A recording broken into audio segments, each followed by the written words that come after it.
Got the chat just now. I had to build the chat back up and everything, but it's all good because I'm here with you guys. Give me 1 second to get this camera straight. I'm using all this time right now. That's right. I'm using it all. It's Purple Sunday, y'all. How y'all doing this morning? Oh my God, did I sleep good? Woo! Had a really good night last night, you guys. Like a baby. Okay, we got breaking. What will become of the outcasted former Prince Andrew? Let me clean my chat up real quick. Well, actually, I think we pretty good over here. Let me see. Get my audio going. Yeah, we need some extra time sometimes. That's right, that's right. Hope everybody's good, because I am. Check my clock. Yeah, we still got time. That's how I like to do it. Make sure we all centered and everything. Give everybody a chance to come on in the chat. Hope everybody's having a safe good morning. Good morning, Batty Lynn. How you doing, Mark Dorfman? Liberty and Justice. Tiffany Lynn Small, one of our new, that's right, she's gloved up over there. Thank you so much, Tiffany. I hope you enjoy the show. I hope I'm able to put it on for you today, okay? Who else we got up in the building? Let's get some prayers going for Rebecca Lanya and Bueno, hoping that she has a great day. I know you've been going through it, sis, but guess what? Like I said, we have to wake up in the morning first to be able to complain. After that, we got Batty Lynn up in here I want to pray for. Liberty and Justice. Who else we got up in here? We got Isle Paint. Who else we got in here? I see Batty Lynn. I saw you already, girl. How you doing up in here? How you doing this morning? You know what time it is, right? Because I'm ready to go. They're ready to go. It's time to start the show.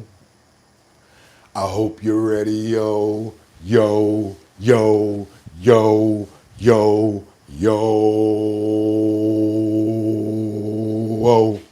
And keeping in the theme of fun and life, just to let you guys know, it's Purple Sunday. Sometimes we go off course, but we always come back. Let's wind it up. Ooh, ooh, ooh, ooh. Wind it up.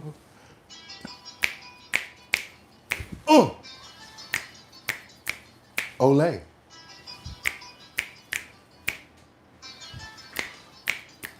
Don't play. Ooh. What? Okay.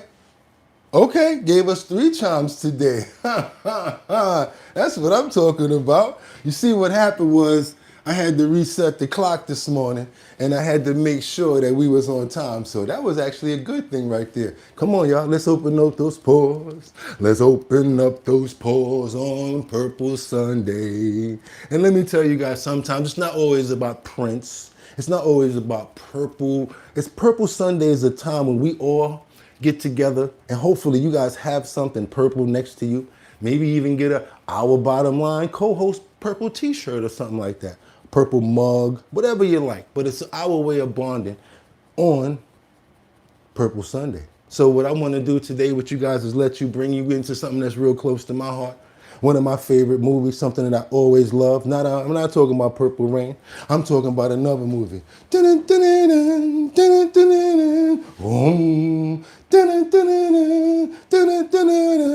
None other than The Last Dragon.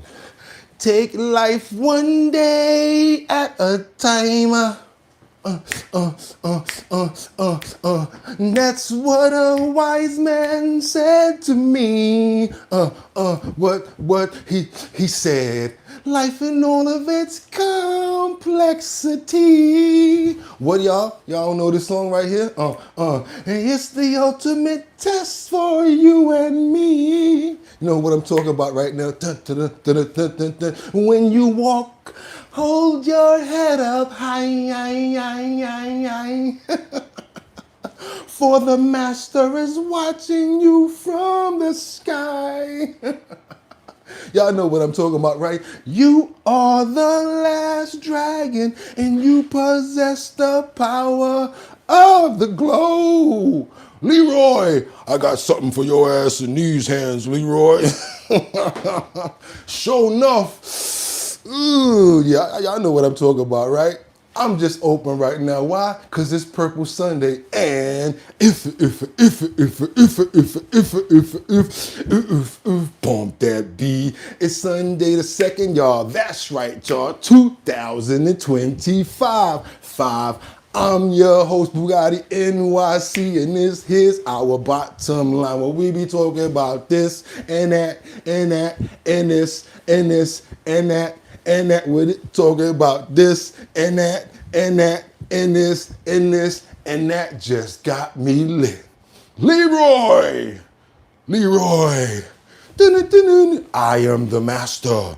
Look like a master to me. Y'all know anything about what I'm talking about? If you don't, you probably want to go look at one of the best movies ever made, one of the funniest movies ever made, because it has somebody in there called Sho'nuff, the Shogun of Harlem. Actually, my old rap name, believe it or not, because I used to like comedy and funny stuff all the time. But anyway, I hope you guys are having a fantastic day. It's Purple Sunday, y'all. Y'all having a good day out there? Because I know I am. That's right, you guys. It's your boy Bugatti NYC, and like I always tell you, y'all could have went anywhere. But the fact of the matter that you came in to chill with me on Purple Sunday, I appreciate you. I got a fully loaded clip for you guys. We've been doing our thing with these trending topics, staying up on these current events, and remaining the #1 show on from 6 o'clock hour until we're done. And I could not do it without the #1 chat, the #1 co-host in the chat right there. Give yourselves a round of applause. I appreciate you guys. I got to let you know that. So with that, without further ado, let's finish up on our prayers. Thank you so much, Mark Dorfman,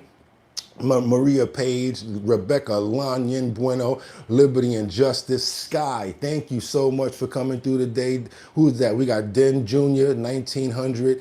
Who else we got up in? Claren DeMac. That's right. Pablo Metro. I see you, Isle Paint. Sky, thank you so much. Kendra Walker's up in here this morning. We praying for you too, sis. How you doing? Glad to see you up in here this morning. With that being said, y'all could have went anywhere, and amen. With the fact of the matter that y'all came here to chill with me, I really appreciate it. We got a lot to get into, and guess what? I don't even want to hold anything up. I got 5 on it. I'm going to be stacking 5 videos at a time of a lot of trending topics and current events and things that we've been talking about all week, you guys. We got to put a feather in this cap and keep on moving. And guess what? Let's get into these titles. Let's go. Let's get to work right now. We have breaking.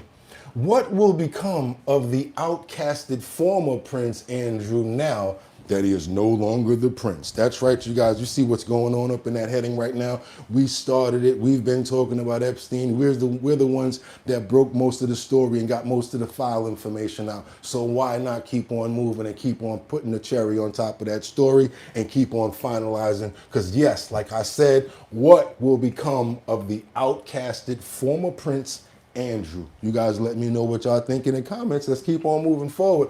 What else do we have? We got the Republicans panic as Democrats are not backing down on the government shutdown. If you guys know, SNAP is snapped out. They have no money in the budget. As of yesterday, they wrung the rag out. But I got some updated information on that to let you guys know what's about to happen. Let's keep on moving forward. Last but not least, we have this Florida woman who fights off a cop, and he puts her in the headlock before she gets arrested, and the video goes viral. Sometimes it's not always worth fighting back, you guys. When they tell you to put your hands behind your back, just let you know you're already under arrest. So what you gonna do? Put another charge on yourselves? Don't do it. Just go ahead and watch your head. Go ahead and take that ride, feel a little stupid or whatever like that. But, take the charge, do what you got to do. But don't add fisticuffs to the charges. Who wants to get in more trouble? Let's keep on moving forward, you guys. It's Sunday morning. I got a lot for you. I'm not going to hold back. We got SNAP to talk about. We got the president to get into. We got to go, y'all. Let's go. We're going to get on over to this information with President Trump is speaking about trade. Made over $3 trillion in trade as he was overseas. Let's get into it, y'all. Let's go. Let me make sure I'm getting this right, queued up correctly, so I can really get this for you guys. Let's go. Over the last few days from the trips that we made, they were unbelievable. The deal with China is going to be wonderful. I think it's going to be long-lasting. I got really along with President Xi very well, as you saw. You were there. Many of you were there. and I think it's great. I think it's great. I think it's really good. Are you set? Are you okay? I'm sorry, I'm not getting any audio for the full. Okay, let's get it right. All right, we have it now, sir. Okay. So the trip was fantastic. We took in over $3 trillion, really in profit, if you want to define it that way. You see, the farmers are very happy. I think it's 25 million tons, but it's numbers that they've never seen before in terms of the soybeans, in terms of other things. We have numbers coming to our farmers that the farmers have never seen before from China. Our farmers are very happy. I suggest that they go out and buy larger tractors and more land. Okay? We want larger tractors and more land because nobody's ever seen anything like it. I've given China great incentives to hold down the fentanyl, get rid of it ideally. You know, a lot of people don't know it's used as an anesthesia, it's used as a lot of things. A lot of good things happen, but unfortunately when it's developed a certain way, a lot of bad things happen. Because a lot of people would say, well, why is it made? I mean, it's made for a lot of good purposes, but it also has some very bad purposes when you design it a certain way and people can take it and design it. So China's working very hard on that. I really believe that. And they have an incentive. I'd love to get rid of the extra 10%. I put a 20% penalty on. I had a great conversation about it with President Xi yesterday. And I'd love to get rid of the other. As soon as we see that, we'll get rid of the other 10%. Other than that, we haven't cut the tariffs at all with China. But we're going to have a great relationship with them, I think, for a long period of time. If we have a smart president, we'll have a great relationship. If we don't have a smart president, which is also a very strong possibility, then we won't have a great relationship. But China is, the meeting with China was incredible. The meeting with Japan, incredible. And the meeting with South Korea, likewise, incredible, all of them. And trillions of dollars are coming back to our country because of those meetings. And we have others planned with other countries, but those are big ones. And the meeting with China was one. I'm very concerned about that one because I actually think that we're going to feel that, not in a negative way, in a positive way, because we already felt enough of the negativeness that was coming from that China trade deal. So we need those things to what happen and go ahead and lock in. And for whatever those deals are, let them actually happen, come to fruition, and then let's just build upon that to try to get more deals going on with them, because then things will hopefully start to come back together and we'll be able to get up out of this situation that we're in. Do your boy a favor, double tap that screen, get those likes up. We got a lot more information coming up from Washington. We got Chuck Schumer, who says that the well has basically run dry. The USDA's website says that SNAP funding has ended due to the government shutdown. We're going into this right now, we're going real heavy into this right now, you guys. Whoa, not that right there. Don't want to see that. But we probably want to go over here and get to this. The funding for the SNAP program will expire on Saturday. That's because of the government shutdown. Darren Botello is on Capitol Hill for us. All right, Darren, how many people are reliant on food stamps? Hey, good morning, Stuart. About 42 million people, or 1 in 8 Americans, all rely on food assistance on this program commonly known as SNAP, and the benefits could run out this weekend on Saturday on November 1st. Take a look at this. This is what it's showing right now on the USDA website. We'll show you right now. The U.S. Department of Agriculture currently showing this message. Senate Democrats have now voted 12 times to not fund the food stamp program. Bottom line, the well has run dry. Democratic leaders, however, disagree with this message. Let's be very clear. The administration is making an intentional choice not to fund SNAP this weekend. The emergency funding is there. The administration is just choosing not to use it. And for those who say the money can't be moved around so easily, that's a load of bunk. If the administration can cough up $40 billion for Argentina, they can find money for SNAP by this Saturday. And Stuart, as you can see on the map here, all states rely on SNAP benefits in some form or fashion, with spending totaling $99.8 billion in fiscal year 2024. And we should note that Saturday is also the same day the government said it was going to enforce the work requirement rules for the program to try and root out people that maybe shouldn't be getting those benefits, and to be able to provide aid to those who really need it, like single moms or families down on their luck. The Secretary of Agriculture, by the way, is calling on Democrats to reopen the government so that families don't go hungry.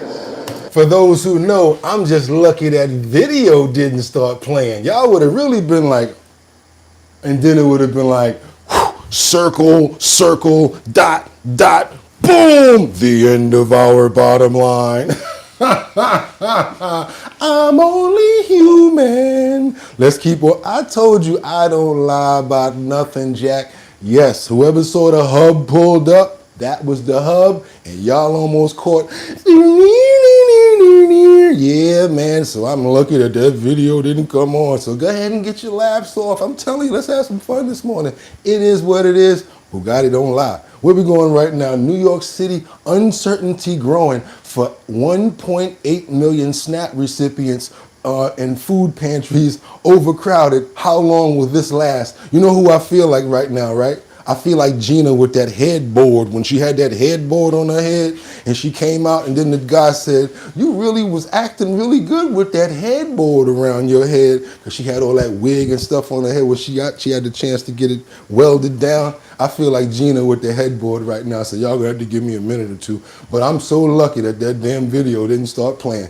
I'm the one that tell the truth on this stuff. Call me what you want. It is what it is. Let's keep on moving, y'all. Let's go. Let's go. Y'all want to talk about SNAP or y'all want to talk about that? Let's go, y'all. It's Sunday morning. As the government shutdown enters day 32, millions of Americans have now lost food stamp assistance. And despite 2 federal judges ordering the Trump administration to use emergency funds to keep the program afloat, uncertainty is now growing for impacted families. Andrew Ramos has the latest on the local impact. A lot of people that are here today. The line outside the World of Life Christian Fellowship International Food Pantry in the Bronx started growing just after 4 a.m. on Saturday. The line 4 times more than what the church usually receives, an apparent sign of the times, according to Reverend John Udo Okan. It was a similar situation outside St. Bart's Church in Midtown this evening. The scenes unfolding across the country as the food assistance program known as SNAP sees its funding cut off in the wake of the government shutdown. This is trauma. Leslie Gordon is the CEO and president of Food Bank for NYC. So we've talked to parents who are saying, I don't know what I'm going to do.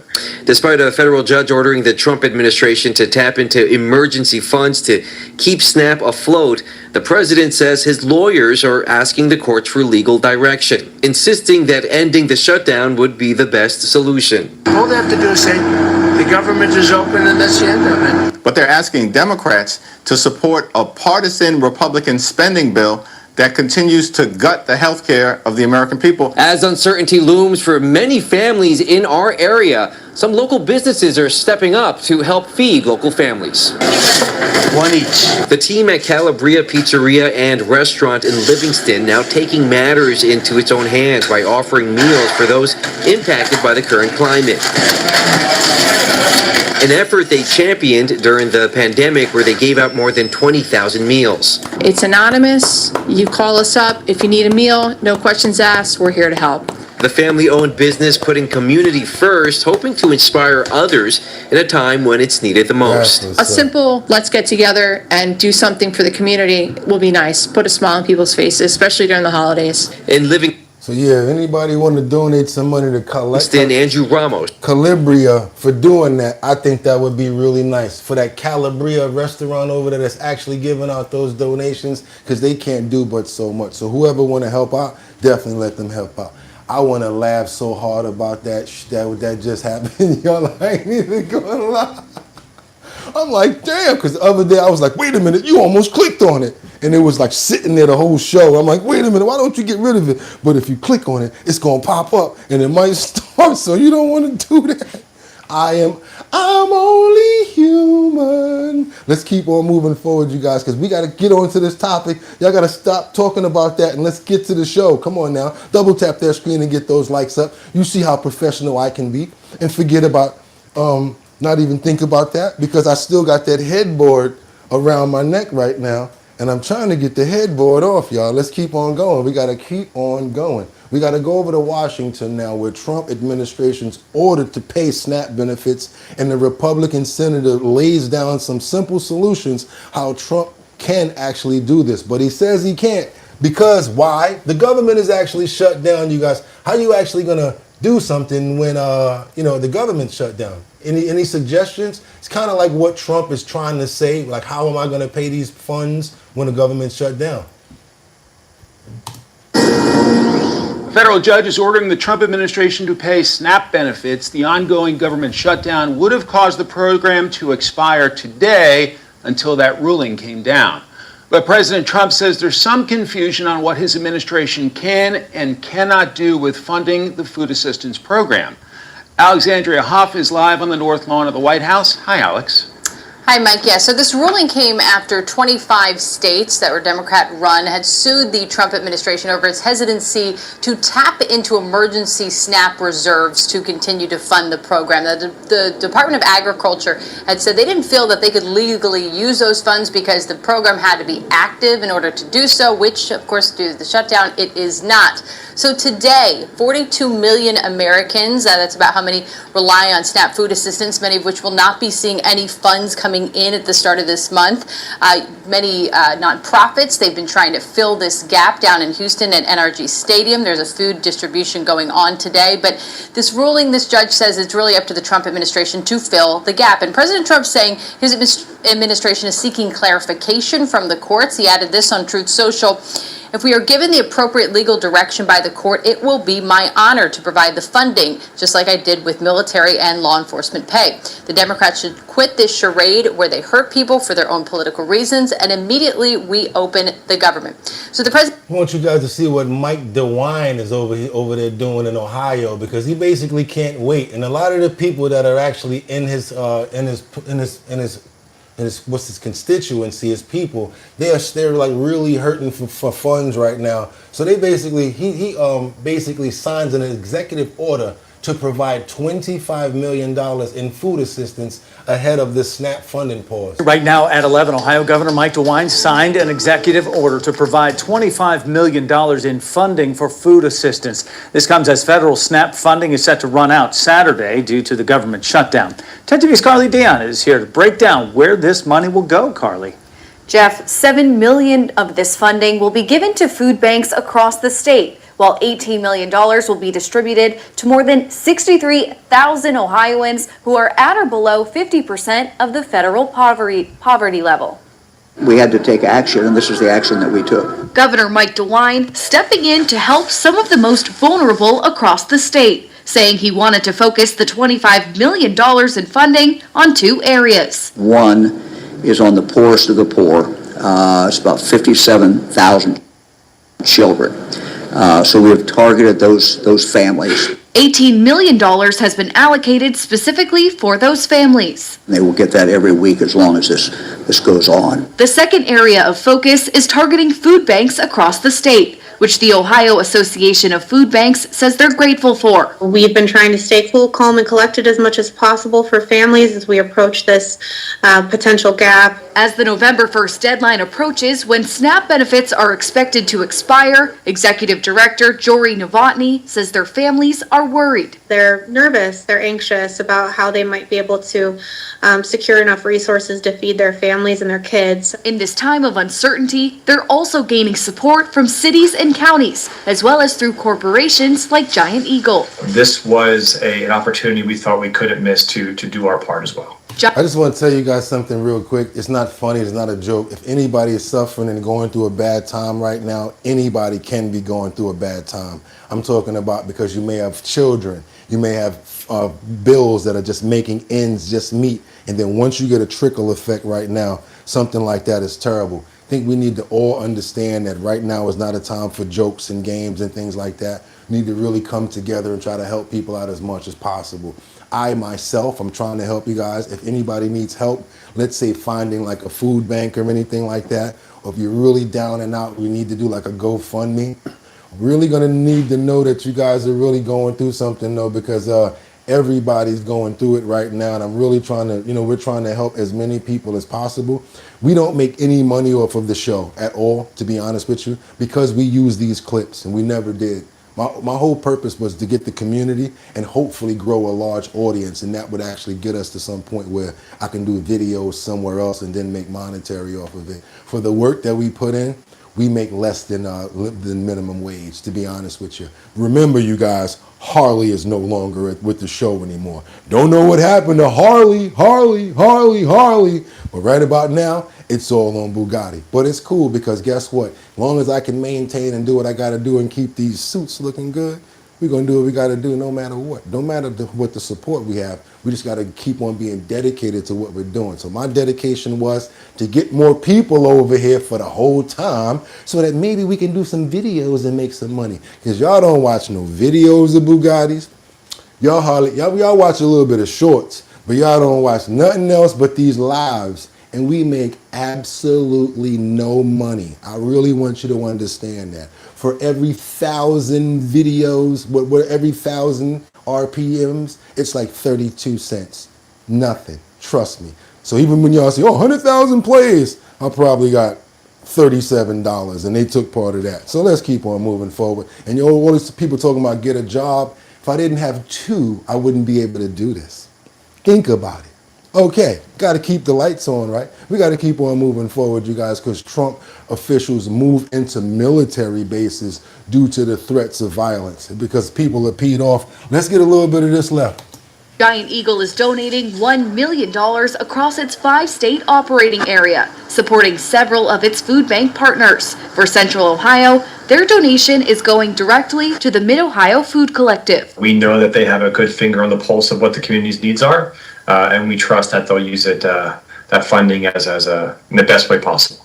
And that's a hard thing because a lot of these places, you never know what they're going to use the money for, who it's going to go to. A lot of times when you give people money, by the time it gets to the person that you want to get the money, it's already been tapped by so many people, they hardly get any of it.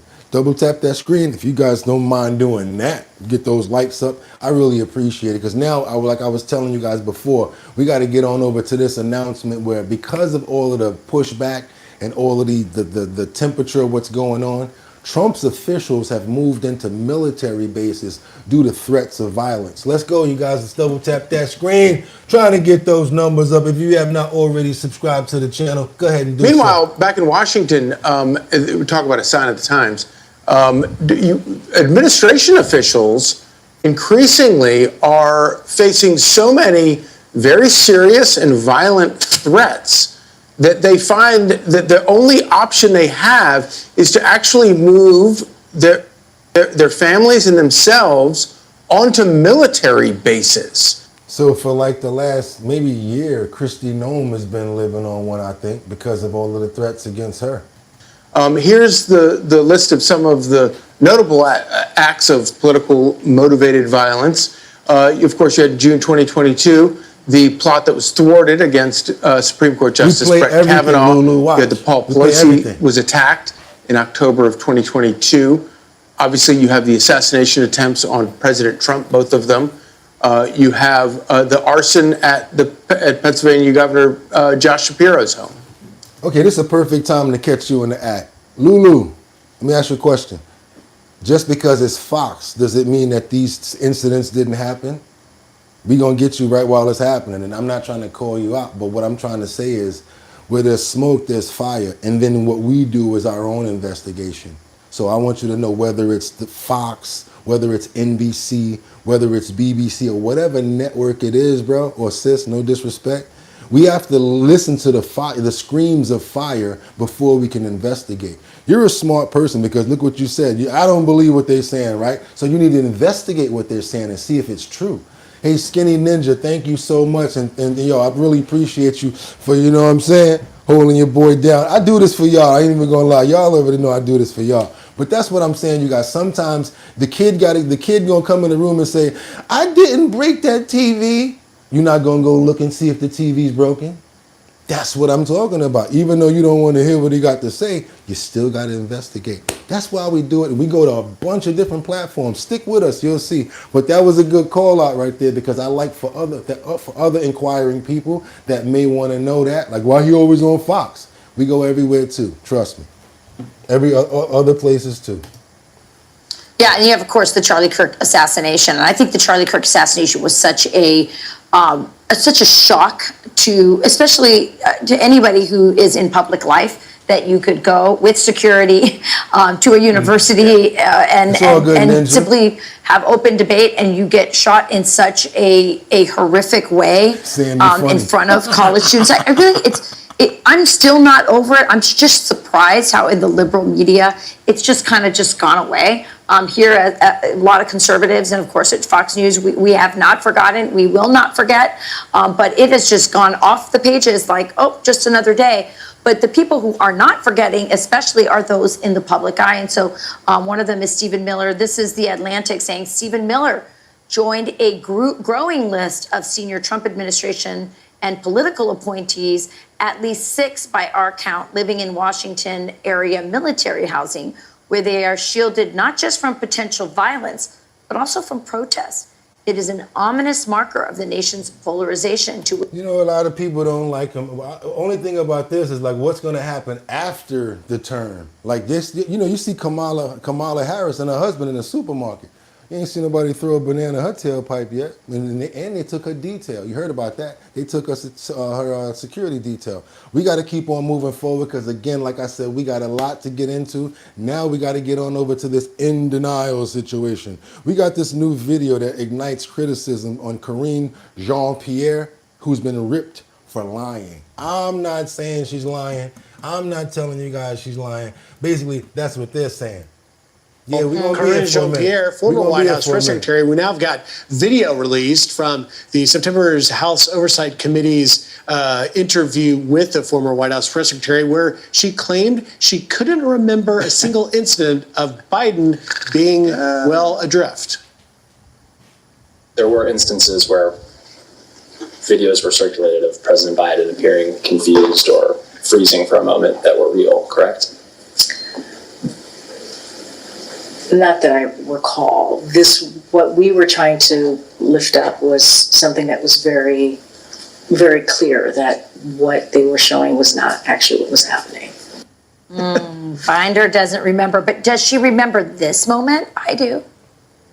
Making sure that we're able to make every single solitary person eligible for what I've been able to do with the with the COVID. Excuse me, with dealing with everything we have to do with, look, if we finally beat Medicare. Thank you, President Biden. President Trump? Well, he's right. He did beat Medicare. He beat it to death, and he's destroying Medicare. I mean, she was at that. Yeah, I think he went on to say he doesn't know what I don't know what he said. I don't think he knows what he's saying. It was an amazing moment. But yes, these moments were all over the place. She's clearly lying in that deposition or hearing. You know, we talk a lot about how social media has changed, changes things, whether it's, images from war or the images of Christians being slaughtered in Nigeria. And it does, but it also changes things like in domestic politics, like with this. You can't, there was a time when the press could cover this up, or, Karine Jean-Pierre could get her way and sort of, hide images like this. But with social media, there's no hiding it. You can't cover up something like this. So what did she do? Everybody sees it with their own eyes and knows what's going on. So she... That's what I'm saying, y'all. Whoever talk about, don't worry about the fact that what network it's on. Is he really walking into the bushes? Is he really looking like he's about to go back into the bushes like Bart Simpson's dad? That's what I'm talking about. Forget the network it's on. Look at what's really going on that network, because he's actually really doing it. Now, his pardoning of his son Hunter, that takes an intense grilling. And we got to keep it again on Karine Jean-Pierre, because that's what we're finally getting. We're getting all of the information from that grilling that she got. And this is Forbes, by the way, okay? All right, let's go.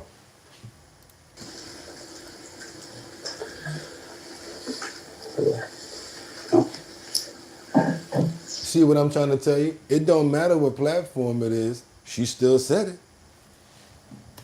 We're going to switch gears a little here to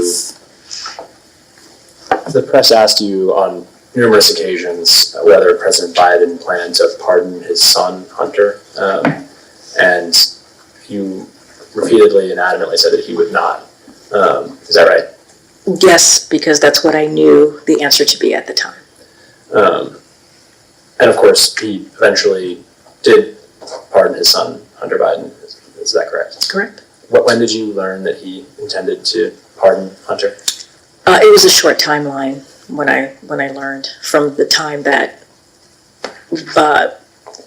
I learned to the time that we shared it with the press. A very short timeline. So what's going to happen with Hunter? I can feel it. Biden's pardon. Do you think that they're going to burn his pardon papers up? Do you think that if they find out that it was signed by the auto pen, will it become null and void? We will find out. Like I said, his new name on our show is Hunter. I can feel it. Biden. Let's keep on moving forward, y'all. Let's go.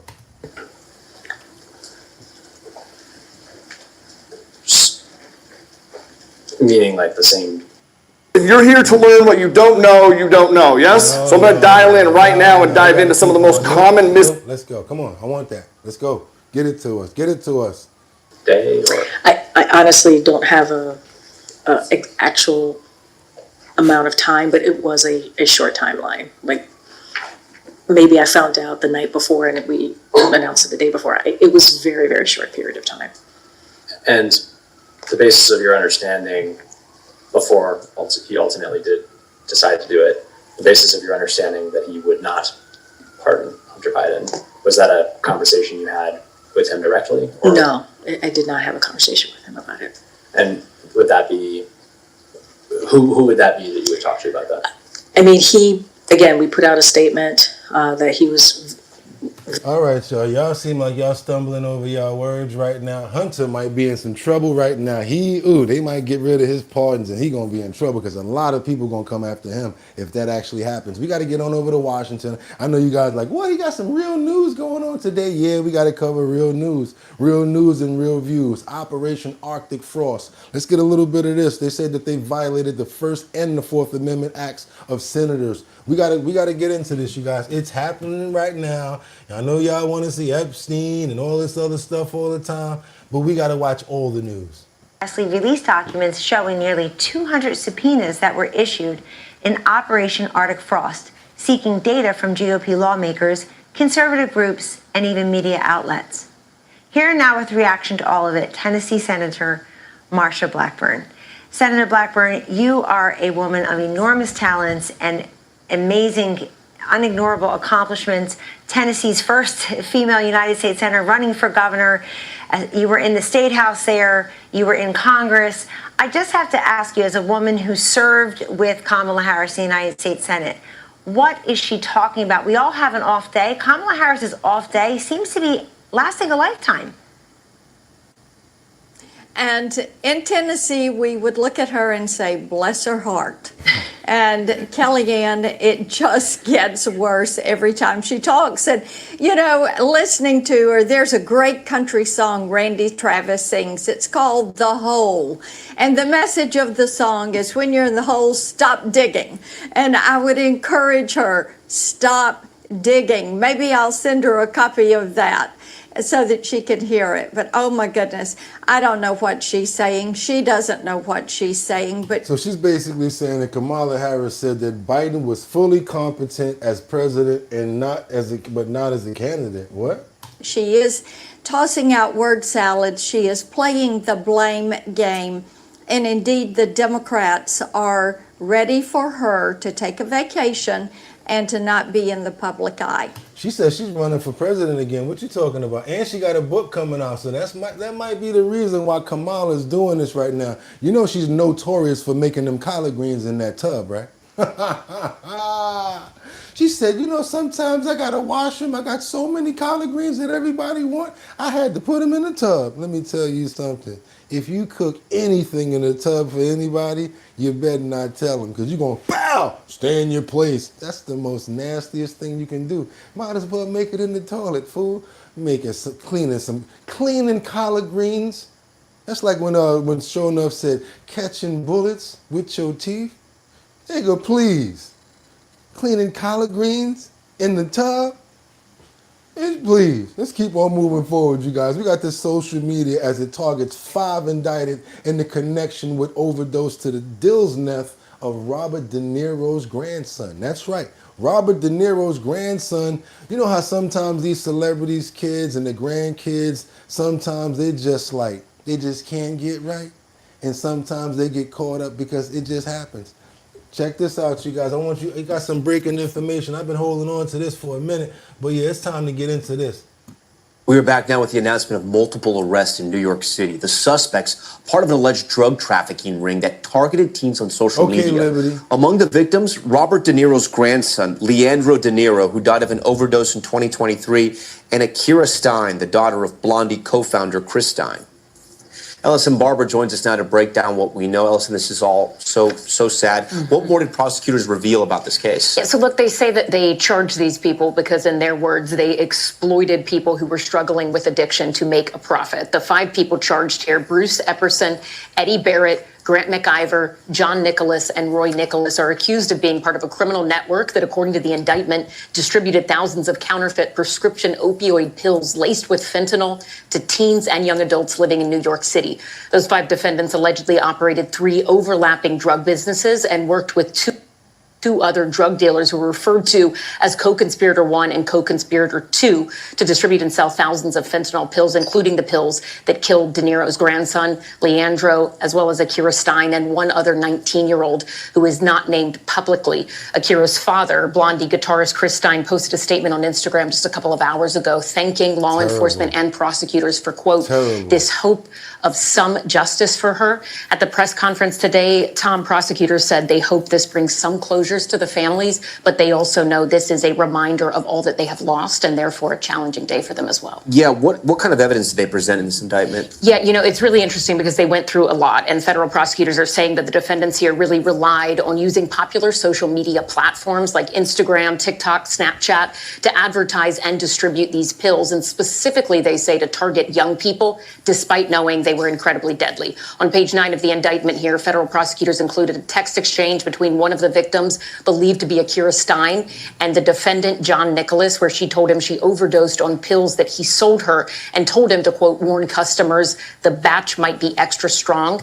Oh, man. And then guess what they do after that? Y'all seen it before. Y'all seen Scream, and it really happens. He said, and he fell out, and then he looked over and he looked at him with the hair up and he said, yo, pass that, shh. Because the truth is, they want the strong stuff. They want it. And the sad part about it is stuff like this actually happens when it goes down like that. We got to keep on moving forward. You guys double tap that screen to get those stories up, get this story out there.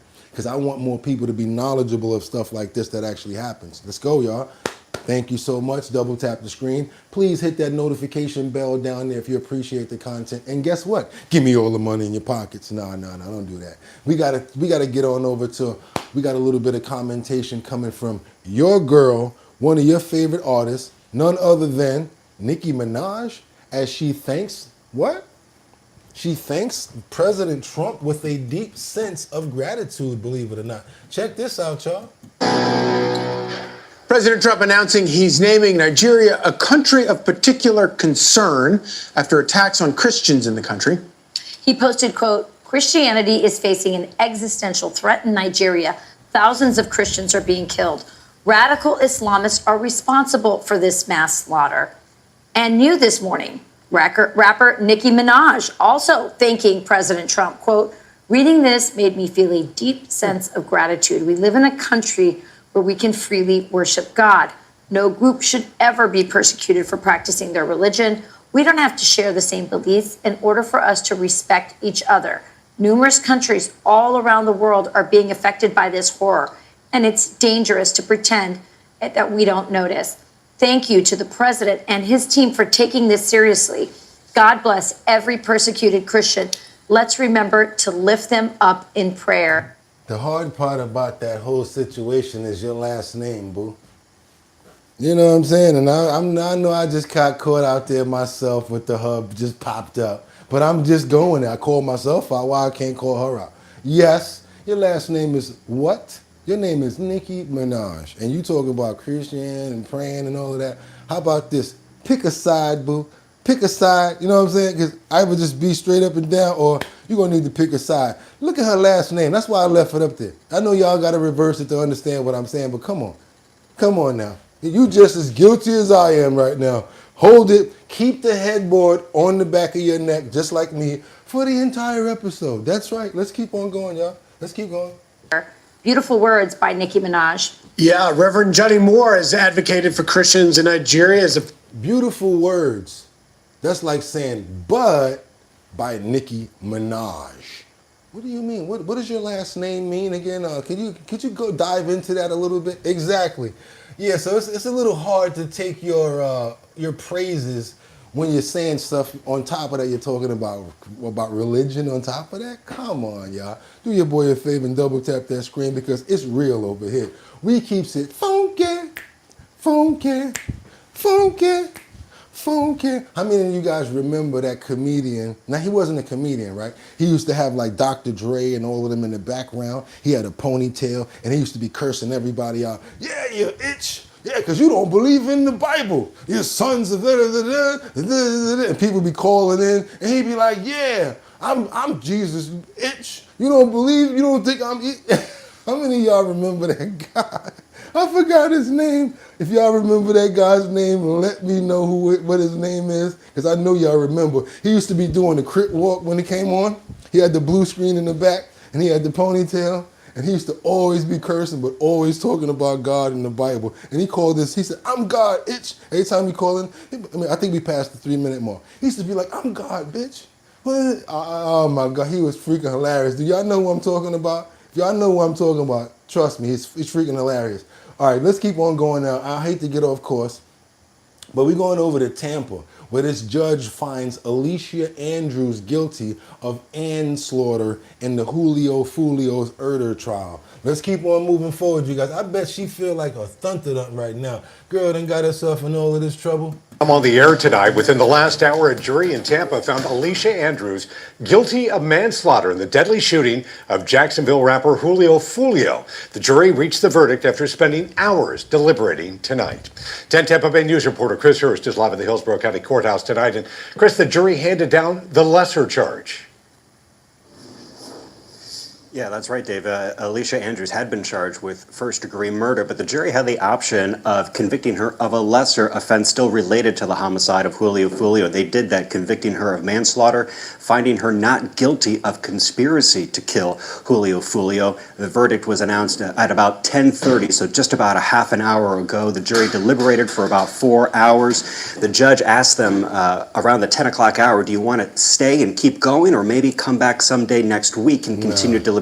They all said they wanted to go back, get this figured out, get this finished, and we do have this verdict in the first of what will be many cases in the murder of Julio Fulio. It comes after Alicia Andrews testified this morning. There were closing arguments this afternoon. Now, during closing arguments, prosecutors told the jury Andrews helped plan the trip from Jacksonville to Tampa with her co-defendants, and she helped them stalk and hunt down Julio Fulio. The homework that I was doing on this show was pretty bad because she had that boy, her boyfriend, using her phone. He had to keep on giving her the phone in order for her to keep on putting the security code in it, for him to keep on texting back with the person that they pow.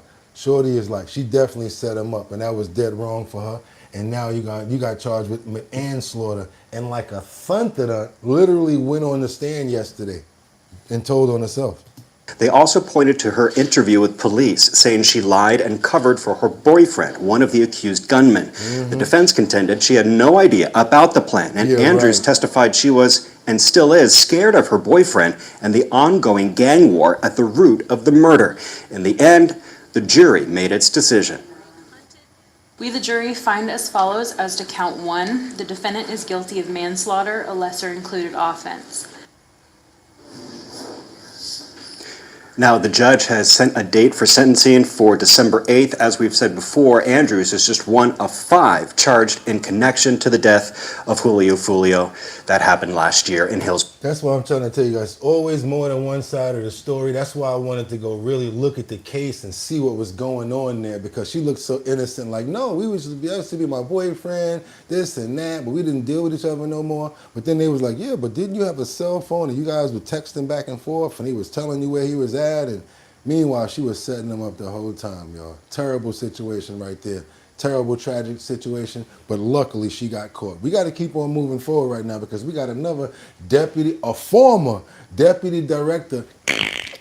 They got locked up and they ain't letting him out because he's connected to 12 kilos of that I can feel it Hunter Biden stuff. Yeah, y'all. He's actually administrator, was in government, and he got caught being connected to 12 of them big birds that you guys know what I'm talking about that I never touched in my life. That's right, you guys never had no dealings with that. Former Deputy Director Lamar denied bail, says he's involved with a cocaine, that's right, trafficking ring on a high scale level. That's what that story was about yesterday when he came in there. I was like, who's this guy? What's going on here? And now we get down to the root of who he is and what he did. Hi, and thank you for joining us for 22 News at 6. I'm Nick Oresco. A dangerousness hearing for Lamar Cook, the former aide to Governor Maura Healey, was held this morning at Springfield District Court. Massachusetts, Healey. 22 News reporter Nick Antonakis was there all day and gives us the results from the courtroom. Not a seat in the courthouse was empty for Lamar Cook's dangerousness hearing, where we found out he would be held without the right to bail.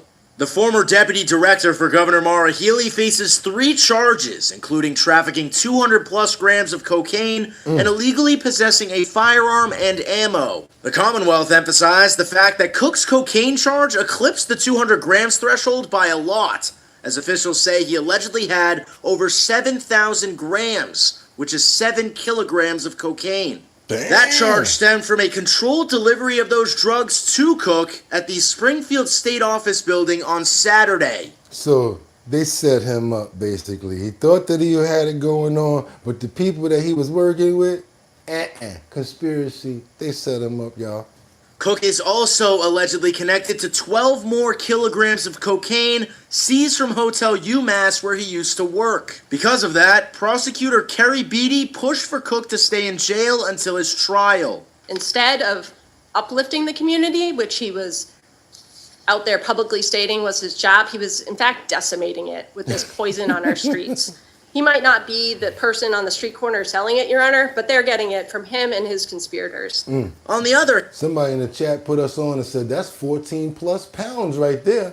He was in the heavyweight business, y'all. And Cook's defense attorney, Kedar Ishmael, felt that the picture being painted of his client was unfair. Oh, yeah? Arguing the Commonwealth was ignoring the good Cook has done for the community. He's been a pillar in this community. And I do understand what the Commonwealth is saying, and they have a job to do too. But this gentleman's efforts is not going to go in vain in front of this court. Man, so that's like saying, yo, you know what? He a D-rug dealer, but you guys know how many backpacks he give out in the hood, how many barbecues he do. I don't give a damn about them backpacks and them barbecues that you do, because if you wasn't messing up the parents with the D-rugs, they wouldn't need your damn backpacks or your barbecue. Thank you very much. Let's keep moving forward. Community Builder Award for the Urban League, Board of Directors from the Urban League. After arguments by both... All up front to keep the cover going for selling the good white stuff. The prosecution and the defense, it was ruled that Cook would be held without bail. While Cook received a $25,000 bail option on his gun charge, it was overruled by not being allowed bail on the cocaine charge. That means he will be staying in custody, not the result Ishmael wanted. I'm a bit surprised. The camera's presence today may have some type of effect, but it's not really for me to go into that. This gentleman has legal vehicles that we will be utilizing in order to get that bail reason. This fool is trying to blame it on the cameras instead of the... Are you crazy? Homeboy, somebody said a pillar of snow. With a pillow of snow. That's a nice deal. Thank you for that.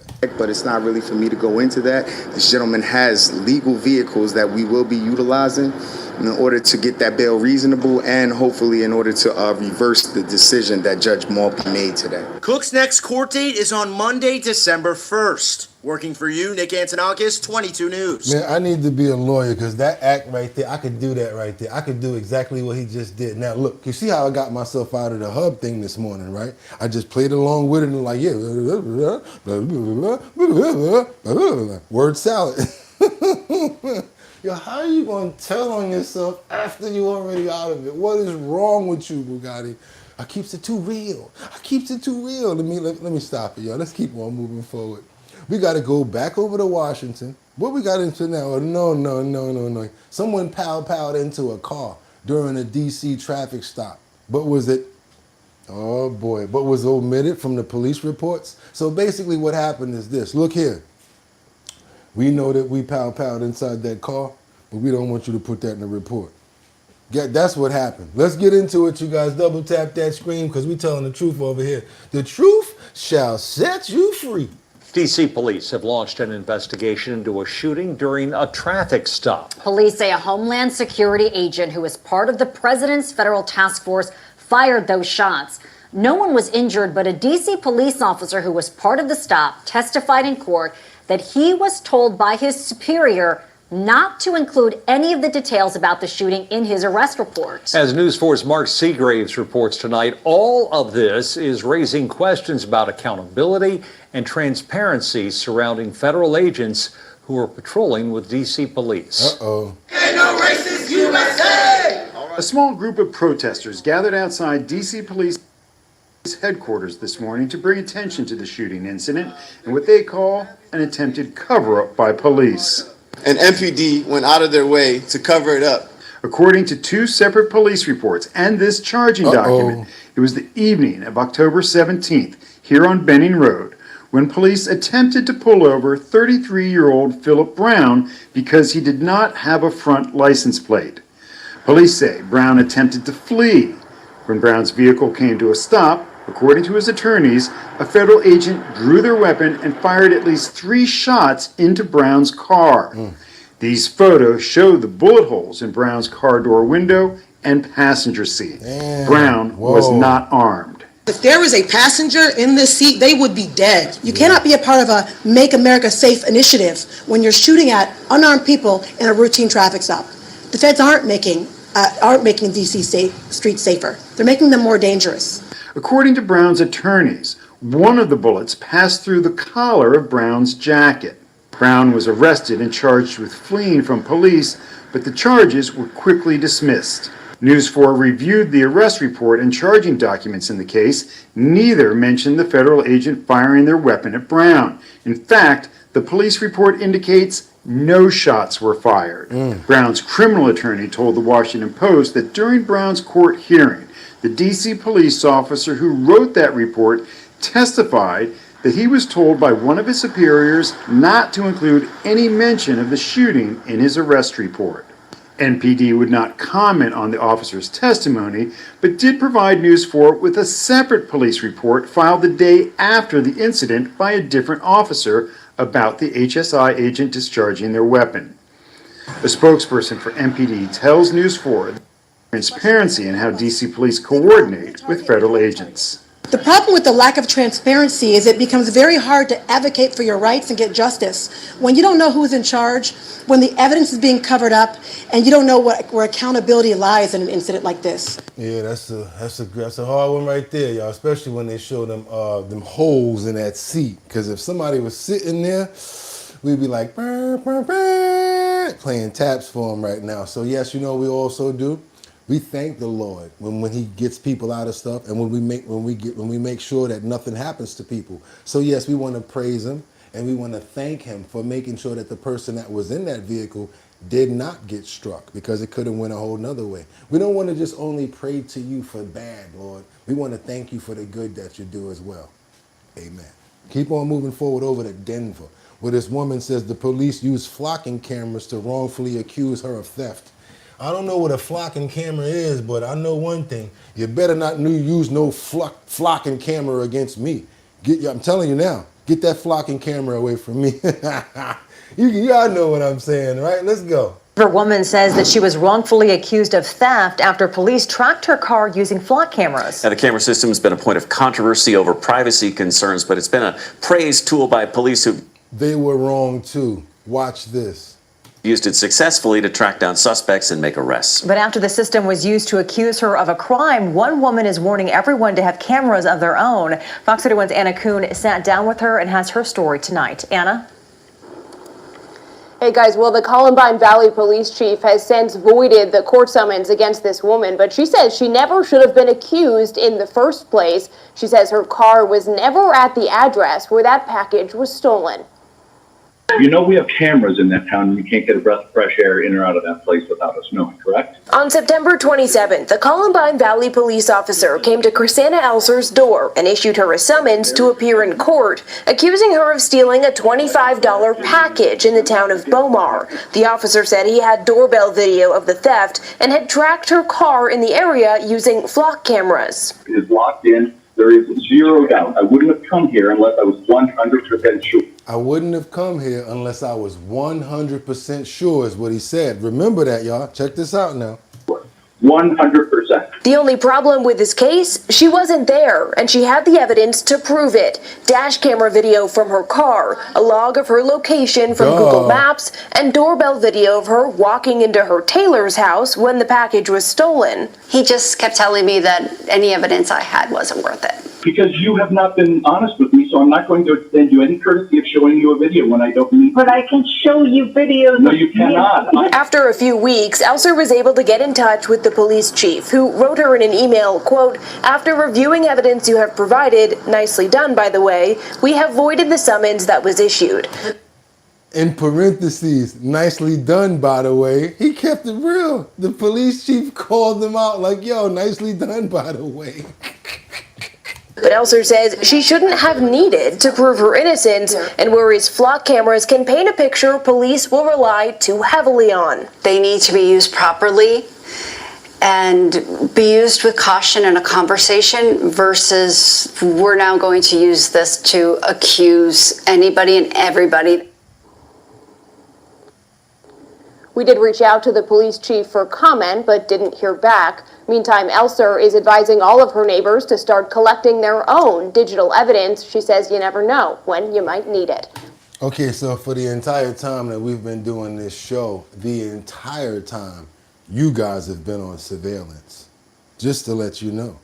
And I'm going to show you a way to put your kids on surveillance so that if they go anywhere and you want them to be making sure that nobody messing around with them, you might want to think about doing something like this. Take it off the speaker real quick. And you guys have seen this before. This is a JDX. Paid like maybe $12 or $13 for this thing. It takes a SIM card on the side of it. It's a personal camera. I could put it inside my pocket just like that. And when I go somewhere, boop, press that button. Look at what it is, you guys. I'm going to get real close up on that. I don't like when people don't show people everything. So check this out. So that's like an on and off button, volume, and then one is like for the sound. So you guys can actually have these personal joints just like this. Give it to your kid. Put it right here on they, hey, whatever, my child need to keep this camera on him, or I need to have this camera on me while this is going on. Personal camera right here, you guys. You can find this same camera right here on Amazon. I think I may have paid like the most $13 for it, but it got a lot of value to it. It takes a SIM card. You could take the SIM card out. I ain't getting no money for doing this. And it's got these magnets on the back. You see that? So you can stick it in certain places that's metal. So that's why I was able to stick it right on the speaker just like this. So yeah, put that on the thing over there, press the button. Now what was you saying again? Oh yeah, yeah, abba-dooba-baba-beeba. Okay, cool. Yeah, personal protection, you guys. Sometimes you got to do it. Let me show it to you one more time. It's a body cam, and it's available on Amazon.com. It's a body cam. I think that the thing down there says what? JDV or something like that. And this is only like $13. It comes out really clear too. You take that camera, that SIM card out of there, put that joint inside the computer, and it charges up by the regular the cell phone charger, the Android cell phone charger. What's that? The USB 3. So you straight with that. And it comes with it. Let's keep on moving forward, you guys, because what we got over here, we got to go on over to the Bay Area where 40,000 in pals was stolen from a Livermore firearm shop. We're going to keep it moving forward, you guys. Anytime I can put some fat on your brain and try to put some information on you, I'm also going to do it. If you also see, I have my own as well. So I'm not just telling you guys to get it because I actually use it too. In Livermore now, there is another repeat victim, but it was what was stolen that makes this particular crime even more dangerous. One gun store is dealing with the aftermath of a burglary that cost them thousands. Kevin Coe talked to the owner, who's missing $40,000 worth of handguns and long guns. It happened again in a matter of minutes. Another burglary USBC, at East Bay Firearms here in Livermore, where the glass storefront is boarded up and is blocked off by this pickup truck. The owner telling us his concerns right now have nothing to do with these monetary losses. USBC. And yes, that's what y'all here for, to correct me. I ain't perfect. The gravity of what happens when stolen weapons get out into the community doesn't escape me or my brother, who's my partner here. And, you know, I feel bad this happens, and we're not going to let this happen to anyone else. Damon Butts, the co-owner of East Bay Firearms, says it all started around 4 a.m. last Saturday. A car rams through the front before several people in masks run inside and steal more than 30 guns. It's not the financial losses for us. It's the things that they've stolen could be used to hurt people in the community. I'm never going to be okay with that, and we're going to stand for that. It's the store's third time being targeted by criminals in the past 2 years. Damn. Both Livermore Police and the ATF are investigating, with no arrests made yet. Jeff Harp is a former FBI agent whose dad owned a gun store that was robbed several times. He says records should have been kept for all the stolen firearms and that they should be listed on a national database. All these firearms are entered into NCIC in the event they're used in a crime and recovered. Now, catch-22. They got to be recovered. If they're recovered. Harp says stolen guns tend to be recovered in other crimes. Not only that, but they take the serial numbers off of them so that they can't be traced. In the black market, or the guns are just never seen again. He also says there is only so much any store could do. Certainly you can have a more robust safe, you can have a more robust security system, and all those things. But if somebody rams a car in the front of your building, doesn't do a whole lot of good. That doesn't mean Butts isn't trying. The store security system will be upgraded significantly, but he believes any real solutions are outside his store. This can happen to us here, and what we believe is a very secure building can happen to your business as well. Well, Butts says he has no plan. They need one of those rolling steel gates in the front of that spot. That's what they need. They need one of those steel gates that they got in New York. And put a pit bull of 3 inside. Yeah, put about 3 pit bulls in there, and they be all right. As soon as they come out the gate, oh my God, oh my God, get this dog off of me. Now you want to get the dog off you before, okay, whatever. Let's get on over to the UK, United Kingdom, where King Charles has literally stripped Andrew of the remaining titles, all right, amid the Jeffrey Epstein fallout. He is no longer Prince Andrew anymore. His new name is Andrew Mountbatten Windsor. Andrew Mountbatten Windsor. He's no longer Prince Andrew. I didn't even think it was possible. They done took the man title. Lord have mercy. Even though you was made by the Queen, you out of here, buddy. King Charles has removed the remaining royal titles from a man named Andrew Mountbatten Windsor, formerly Prince Andrew, now a commoner. He's also been ordered to leave his... And gave him a terrible name, Mountbatten. That's like you've been exiled to Mountbatten. Like, where did they get that name from? What the hell is Mountbatten? What do that mean, y'all? Mountbatten, Lord have mercy, they did him real dirty. Now a commoner. He's also been ordered to leave his royal residence. All of it the latest fallout from the Jeffrey Epstein sexual abuse scandal. And our Holly Williams is outside Buckingham Palace. Took his money, took his royalty, kicked him out the castle, took his name. Guess what's next? I got a feeling he might get locked up, and they don't want to have no connections. So they said, you know what, we're going to strip him first, and then we're going to let y'all do what y'all want to do to him. Because the royal family is not playing around with that pedophile title at all. They was taking that serious. They wasn't playing with that. Palace with more on it. Holly, good morning.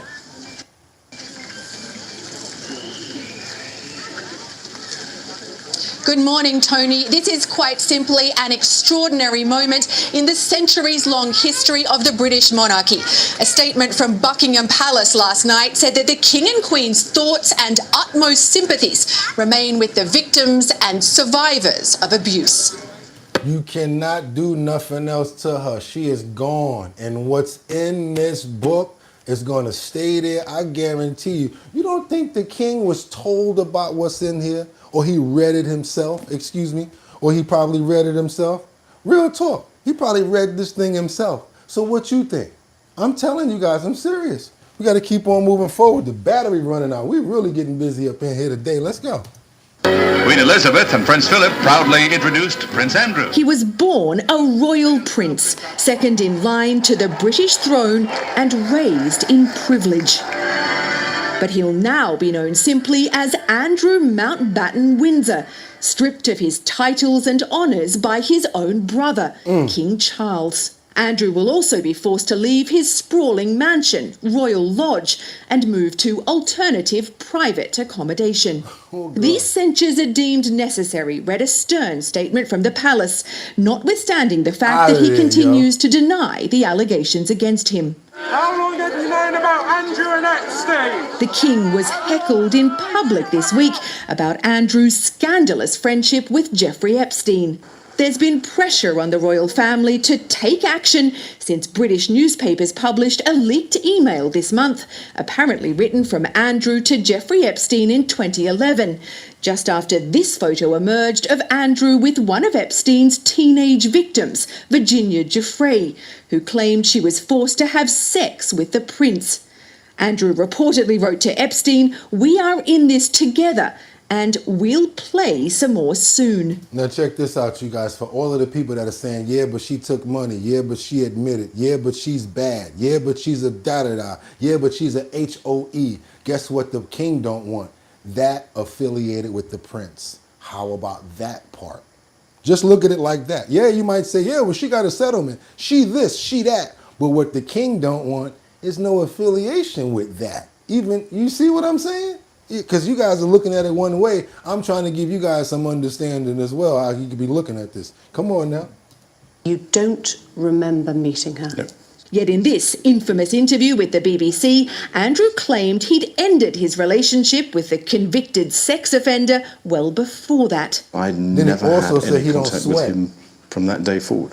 For years, Virginia Giuffre struggled to hold those she accused legally accountable. And I won't stop fighting. I will never be silenced. She took her own life earlier this year. There you but go, in her DJ memoir Mom, published this month, Giuffre describes Andrew as, quote, entitled, as if having sex with me was his birthright. Ooh, it was birthright. Somebody said back in the days they used to call him what? Randy Andy? Come on, you know what that sound like? Randy Macho Madness. Snap it to a Slim Jim. That used to be my dude right there. Ooh, yeah. Macho Madness. Ooh. That used to be my thing right there, boy. Snap it to a Slim Jim. That used to be my dude right there. I don't care, white, black, whatever. I thought I was a wrestler when I was little. Leave me alone about it, y'all. I had my own name and everything. Used to come out acting like the Ultimate Warrior and all of that. My mama used to be like, go on, boy, do your thing. Let's get on over to Florida, where keeping it real goes wrong. I got to hurry up before this thing shut off. This is a real serious one. You guys going to have to double tap that screen. It's about to get crazy right now. I'm not playing. It's going down. Woman fights off a cop, gets put in a headlock before she gets locked up. And guess how the story ends? I'm not going to tell you guys. I'm going to let the chief tell you. Let's go. Let's get it. Double tap that screen. Let's go. Let's go into Florida. So good afternoon. Where they never fail to give us that good information. And thank you for being here today. Today I announced that Anita Gibson has been arrested, and another arrest is forthcoming under Florida's HALO law, Florida Statute Section 843.31, which became effective on January 1st of this year. This law creates a 25-foot buffer around first responders, prohibiting individuals from approaching within this area or harassing a first responder while conducting their official duty after a verbal warning. The Florida legislature enacted this statute to protect first responders from threats and interference so that these public servants could focus on their important duties. This arrest stems from a criminal incident that occurred on the afternoon of Tuesday, October 7th, outside of the IDEA Charter School located in the 1800 block of Bassett Road. Erica McGriff, a habitual traffic offender with revoked Florida driving privileges and the parent of an IDEA student, illegally parked her car in an intersection and left it running and unattended. Officer Holton, a JSO officer working as part of the Safe Schools program, attempted to lawfully discuss the matter with McGriff. She escalated the verbal conversation to physical violence. She punched the cop in the face. She violently resisted Officer Holton and eventually punched him repeatedly and bit him with such force that she left a bite impression on his forearm. Gibson and another woman pending arrest were originally spectators. Ultimately, however, they violated Florida law. I will be showing you 2 videos, one from the incident from the body and then one from the scene from people with their phone camera. Let's go. And additionally, a spectator on scene recorded part of the incident on a cell phone. Some of that cell phone footage has been posted on social media platforms. I will play that cell phone video after the body-worn camera footage is shown. Looking like Uncle Rucker's sister Sledge. Auntie Sledge. Hey, what are you doing? What are you doing? I need your license. Huh? I need your license. I don't know what you're talking about. That's your car. I just saw you get out of the car. Hey, that's not my So she's trying to stay away from the car because she got a revoked license and she don't want to give up no information. Come on, y'all. car. Okay. Over here, please don't, please. Hey. You right here with your student? Hey. You right here with your student? This is my daughter. Please do not touch me. Do you want to go to jail? Don't touch me. I do not, sir. I did not do anything wrong. Yes, you I did. did not do You anything left your vehicle wrong. unattended. No, I did not leave that You vehicle. could get a ticket. I was the passenger. You could get the a driver ticket. went to the school. The driver's at the You school, can get a sir. ticket. I will leave. Listen, you can get a ticket or you can keep playing this I game don't and want go to any jail. drama. I'm going to give you one chance. Sir. You create the drama. I don't want any You create drama. the I want drama. to go home and I want to Okay, leave. then I let's just go came to over pick here up right my now. child. Okay. I just listen came to here. pick up my child. You're making That's all. this way more Listen, than it be. Walk- please don't grab me. Please don't grab me. walk back Don't to your grab car. me. Sir, let me go. You hurting my baby. Okay. No, I'm going back to my car. Let me. You're making a big Please deal. don't do this in front of my child. Sir, You don't. No. Take me to my car, please. I will. You don't have to curse me. I will. Let me go.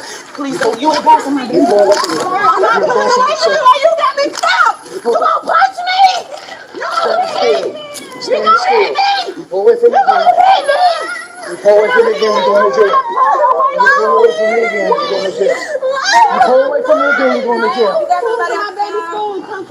So you're saying stay away because you're going to go to jail. Telling everybody around them, stay away or you're going to go to jail. They all want to come with their camera to the rescue. What are you doing with that lady? Get off of her. Of course, yeah. I'm about to put you on the ground. I'm about to put you on the ground. I'm about to put you on the ground. I'm trying to be nice. I'm about to put you on the ground. Pull away from me. You're on the ground. Get on the ground. Get on the ground.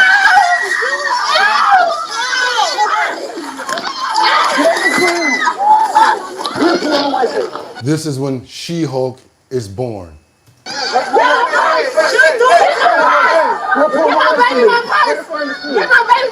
She's going to jail.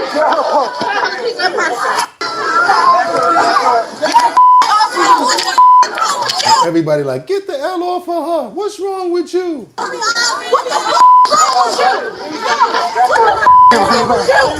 Put your hand up right now. Put your hand up. Officials said the woman, 39-year-old America McGriff, and 2 others were arrested under Florida's new HALO law.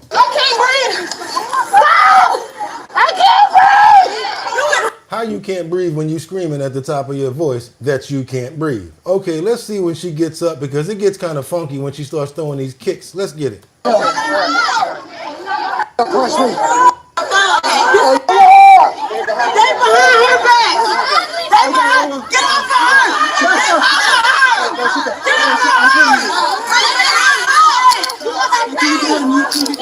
She goes to class. All right. She's going to jail. Okay. Get her purse.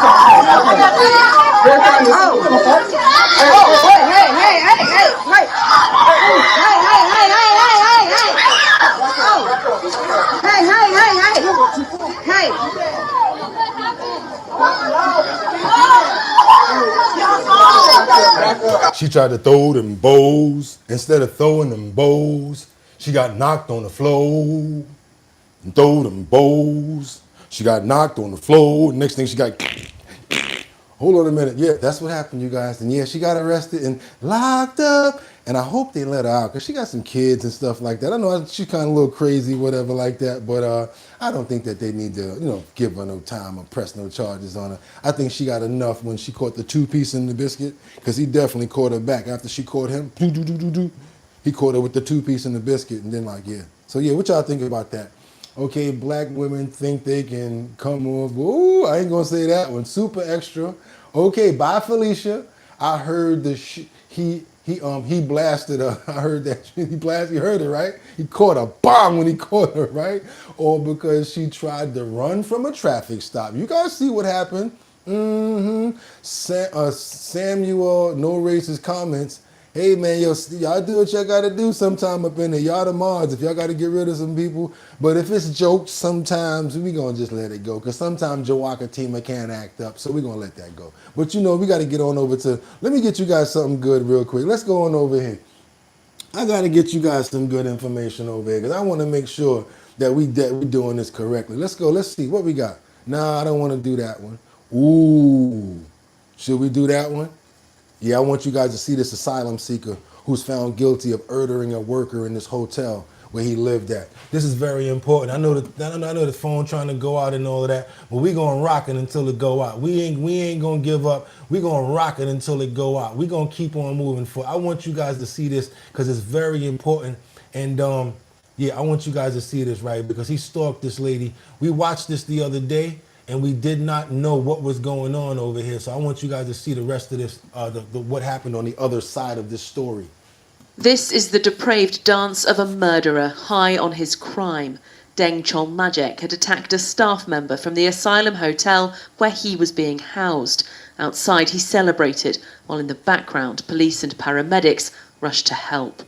Seemingly excited after stabbing 27-year-old Rhiannon White more than 23 times with a screwdriver. She died in hospital 3 days later, never making it home to her son. Today, her sister said she'll never forget telling him. The screams of pain from this beautiful little boy will haunt me for the rest of my life. Rhiannon's life was not the only one taken that day. Majek stole a crucial piece from all of us. Throughout this trial, we have been given no reason as to why he chose Rhiannon, no accountability for his actions, and no remorse. On the 20th of October last year, Majek, circled in green, kept staring at Rhiannon, seen here with blue hair. One colleague said it felt like he was planning something. He was. After she finished her shift at 11 p.m, Rhiannon left the Park-In Hotel on foot, crossing a car park and walking under the motorway to reach Bescott Stadium station. CCTV footage shows Rhiannon in the car park on her phone. She was catching up with one of her best friends. 90 seconds later, Majek was caught on the same camera, tracking her. Rhiannon was still on that call as she made her way along this path and up these stairs to the deserted train station platform. Her friend heard her screams as Majek launched his frenzied attack, stabbing her repeatedly in the head with a screwdriver. She was found slumped on the platform when the train she was meant to catch pulled in. She never regained consciousness. Majek was arrested before dawn. His only defence has been denial, even though clothes found in his room were covered in Rhiannon's blood. I mean, the level of brutality there is some of the worst I've seen in my 18 years of service in the police. Her poor family had to hear all of that evidence in court. Terrible, tragic situation right there, you guys. Let's keep on moving forward. I got to do this the right way. We can't do it like that. I got to bring you guys up to some crazy stuff right here. Anybody need some help cleaning up? You probably wouldn't be opposed to having some extra. But yeah, wait a minute. We can't do that. We have to pray for the soul of the person that lost their life, and we cannot move on to the next story before we do that. Want to make sure that we help and we try to send some strength out to the family as well as everyone affected by this. We want to ask that today. Amen. Can't move on just like that about someone's life. Can't do that. Thank you guys. Let's double tap that screen, get those likes up. Help around the house. But how would you feel about a robot taking on your chores? I want to introduce you to Neo. This is the latest creation by tech company 1X. It's billed as the world's first consumer-ready robot designed to transform life at home. Oh, making coffee. The company says Neo can complete the tasks you see there, opening doors, folding laundry, tidying spaces. And I'll reiterate, making your coffee. It's available now for pre-order. Here for more is Jacob Ward, tech journalist and host of the Rip Current podcast. I'm in immediate need, apparently, of a cup of coffee. How big of a deal is the arrival of a consumer-ready robot like this? And do you think that people would utilize this, welcome it into their home? I mean, it's absolutely a revolution in terms of what a robot can do. I was once the editor-in-chief of Popular Science back before 2013, and back then, just a single digit of a robot's hand would cost what the sticker price of this thing is going to be, which is about $20,000. Forever, right, our robots have been ones that have been specifically committed to a very single task, right? Grabbing one piece and putting it into a car chassis. And that's because we haven't been able to build robots at an affordable price that could do something like deal with a rack full of clothes or deal with the coffee that you want so much, Kana. Somebody said, I'm done pooping. Can you wipe me? And so this idea that you for $20,000 can pull that off is kind of incredible. On the other hand, right, $20,000 is quite a lot to pay up front for something like this. And the company says that it's going to need human operators to teach certain tasks to the robot remotely, because it's not always going to know you're a coffee maker or how to get a few dishes into your dishwasher, Kana. Oh, the specifics of your house. But in terms of cost and ability, let's look 5-10 years down the road. I mean, how quickly is this thing going to go? How low could the price drop? And do you see this as something common in households? Well, I think the big thing to think about here, right, is that as we think right now about AI, which is what I spend so much of my time thinking around, we've been talking about the threat to jobs when it comes to knowledge work, right? And we've thought that's why it's good for what I do. I don't think AI can do what I do. Just come out of nowhere with a song and do certain stuff and act crazy, do something like this out of nowhere. AI, you got a challenge over here, buddy. You ain't taking my job. I'm telling you now, our bottom line will not be AI taking over. Come on, y'all, let's keep on moving forward. I got to get you this story right here. I got to get you this one. This one right here, oh boy. This one here, this woman right here, she saw this dog as she was leaving Planet Fitness, and next thing you know, she said, you coming home with me. Took him in and there was no microchip. Good morning. Did you sleep good? I was like, okay, I guess I need to find a name for this little guy. One of my troops at work was like, oh, you should name him Pluto because you found him outside of Planet Fitness.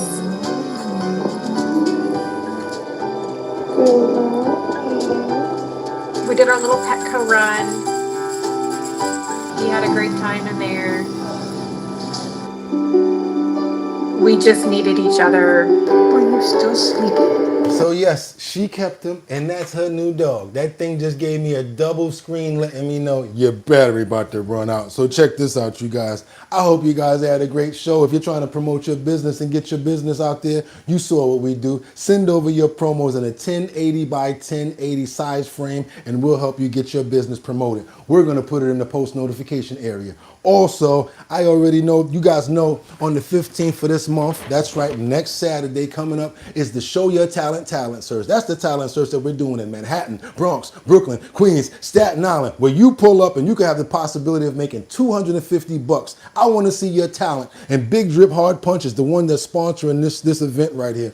DJ Don Dada from Black Ink, that's the one that's going to be the DJ, that's going to be on the set. Also, your boy BOOGOTTINYC, I'm going to be there as well. It's the Show Your Talent Search, sponsored by Big Drip. Every borough, you in Manhattan, Bronx, Brooklyn, Queens, Staten Island, you could have the chance of making $250 in your borough. And then after we get everybody together, what we do, that one last person is going to be able to make $1,000 on top of that. That's right, you guys. We're going to be at Time to Wine in Staten Island. We got the post up right now. You guys want to be a part of the talent show? All you got to do, go to the website, www.drinkbigdrip.com, and put your name, put your email inside of the mailing list, and that's all you got to do. Show up to the borough and then be a part of the Show Your Talent Search. And that's all you got to do to be a part of the Show Your Talent Search. Send out some prayers to Casey, Liberty and Justice. Who we got up in the building? Rebecca Lanyen Bueno. Who else we going to do that for? Demonetized. Thank you so much,